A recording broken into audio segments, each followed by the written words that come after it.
Salam olahraga, apa kabar teman-teman semua? Semoga dalam keadaan sehat. Di laga ini kita membahas pertandingan dari Liga Portugal ya.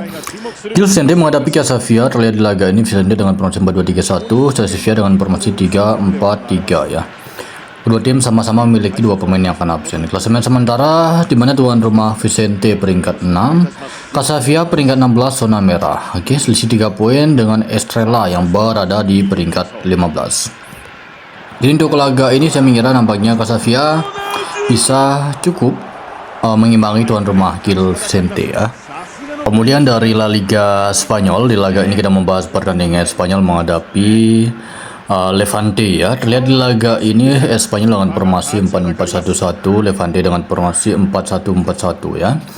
Satu pemain akan absen untuk Spanyol. Levante di laga ini ada 3 pemain mereka ya. Oh ya, di laga terakhir skor imbang 1-1 Espanyol Levante. Klasemen sementara Levante peringkat 19, Espanyol peringkat 14. Saya mengira Espanyol ini forma tandang mereka memang sangat luar biasa, sedangkan kandang tidak begitu bagus dan untuk kemungkinan Levante akan bermain cukup solid di laga ini walaupun mereka bermain tandang ya. Dari Liga Premier Inggris, di laga ini mempertemukan tuan rumah Manchester United menghadapi Brentford. Terlihat di laga ini Manchester dengan formasi 4-2-3-1, Brentford dengan formasi yang sama ya. 3 pemain akan absen untuk tuan rumah Manchester, De Ligt, Dorgu, dan Euro. Sedangkan untuk Brentford di laga ini ada sekitar 7 pemain mereka ya. Klasemen sementara Manchester masih kokoh di peringkat 3. Ini nampaknya Manchester poinnya sama ya dengan Liverpool dan Aston Villa ya. Aston Villa sedangkan Brentford peringkat 9. Untuk laga ini beberapa kemungkinan kemenangan Manchester ataupun bisa imbang ya. Kita pergi ke Serie A Italia. Di laga ini mempertemukan tuan rumah Lazio menghadapi Udinese. Terlihat di laga ini Lazio dengan formasi 4-3-3, Udinese dengan formasi 3-1-4-2. Terlihat di laga ini 4 pemain akan absen untuk Lazio. Udinese di laga ini ada 5 pemain mereka ya. Klasemen sementara dari lanjutan Serie A Italia di mana tuan rumah Lazio berada di peringkat 9, Udinese berada di peringkat 11 sementara. Oke, untuk laga ini versi saya sendiri tidak menutup kemungkinan laga ini nampaknya akan tercipta minimal 2 gol bahkan bisa lebih ya. Kemudian saya membahas laga Cagliari menghadapi Atalanta ya. Cagliari dengan formasi 3-5-2, Atalanta dengan formasi 3-4-2-1 ya. Terlihat di laga ini ada sekitar 4 pemain akan absen. Untuk laga ini klasemen sementara di mana Cagliari berada peringkat 16 sedangkan Atalanta peringkat 7 ya. Jadi untuk laga ini walaupun terpaut jauh nampaknya dari klasemen ya, ini cukup jauh, Cagliari cukup akan memberikan kejutan di laga ini mengingat mereka bermain kandang. Kemudian saya pergi ke Liga Swedia Allsvenskan. Di laga ini mempertemukan tuan rumah Kalmar menghadapi Elfsborg ya. Kalmar dengan formasi 4-4-2, Elfsborg dengan formasi 3-4-3. Terlihat di laga ini kedua tim sama-sama memiliki 3 pemain mereka yang akan absen ya. Ini laga kelima untuk tuan rumah Kalmar ya. Mereka dari 4 laga 1 poin, sedangkan Elfsborg dari 4 laga 10 poin. Untuk laga ini cenderung nampaknya masih terlihat di tim tamu Elfsborg tidak menutup kemungkinan Elfsborg bisa meraih kemenangan ataupun setidaknya bisa berakhir di skor imbang ya. Memasuki laga terakhir saya membahas pertandingan BK Ikan menghadapi Sirius ya, masih di Swedia Allsvenskan ya.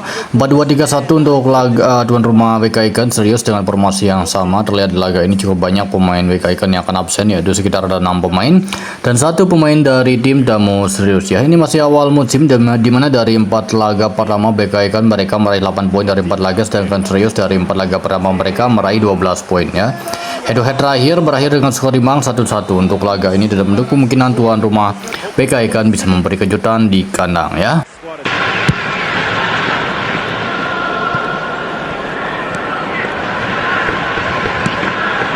Edmundson. さあベルバトフ。足元でコントロール。インターセプト。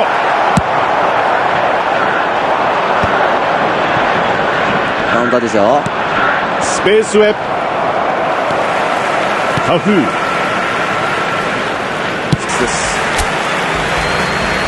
この前半お互いに決め手を欠きゴールネットを揺らせずという展開です。派手なゴールシーンが出るような前半ではなかったんですけども、球際の駆け引き、チームとしての連動性などいいプレーがたくさんありましたよね。引き締まったゲームになってますよね。得点は動かないまま後半を迎えます。ではセカンドハーフ見ていきましょう。前半はスコアレス、後半に得点シーンは生まれるのでしょうか。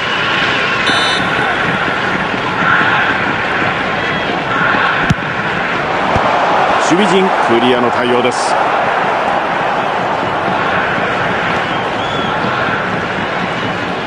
さあつながるか。もういいですね。0対0で迎えたこの時間帯、スコアが動くことがあれば試合の行方を大きく左右する大事な先制。ヘルシブ・バンドン、ここで1回目のメンバーチェンジです。彼はパスの精度が高いのでボールを動かす、人を動かすっていうプレーが狙いだと思いますけどもね。もう一度スローインです。Substitution in progress. さあ再び選手の交代です。ヘルシブ・バンドン、ここでパスの精度の高いプレーヤーを投入してきます。0点となることでしょう。さあカウンター、この時間に1点が欲しい。トッティ、ヘルシブ・バンドンはさあどのタイミングで交代のカードを切ってくるのでしょうか。そうですね、延長戦に行けば一つ交代枠増えますからね。そのあたりを見越して動いてもいいのかなと思いますけどもね。危ないシーンでしたがクリアの対応ですよね。決定的なラストパスに期待したいですよね。ホーム側としては先ほどからいい攻撃は見せてるんですけどもね、なかなかシュートには結びついてないですよね。ヘルシブ・バンドンは先ほどの交代により残すはあと1回となります。カウンターですよ。